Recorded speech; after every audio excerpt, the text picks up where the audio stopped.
jamais le test de dépistage vous ramène avec un risque élevé de trisomie, on ne prend jamais la décision d'interrompre une grossesse sur la base d'un test de dépistage.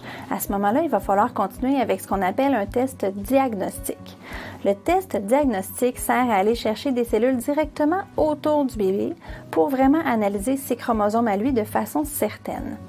Il y a deux façons de procéder pour les tests diagnostiques. Si on est tôt dans la grossesse, on peut faire ce qu'on appelle une biopsie des villosités choriales. Ça consiste à aller chercher une petite portion du placenta du bébé pour analyser ces cellules. Ça peut se faire entre la 11e et la 13e semaine de grossesse dans des centres spécialisés.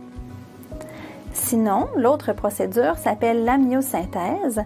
L'amniosynthèse consiste à aller chercher avec une aiguille du liquide amniotique autour du bébé pour analyser les cellules qui flottent dedans.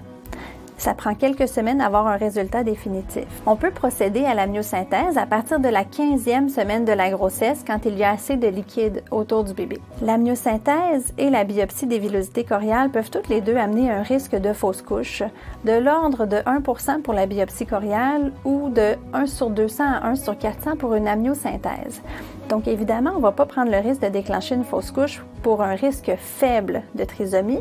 Par contre, si le risque est élevé à la suite d'un test de dépistage, c'est le test de confirmation nécessaire à faire avant de prendre une décision d'interrompre la grossesse. J'espère que cette capsule vous aura aidé à mieux comprendre les différents tests de dépistage et de diagnostic de la trisomie 21 actuellement disponibles.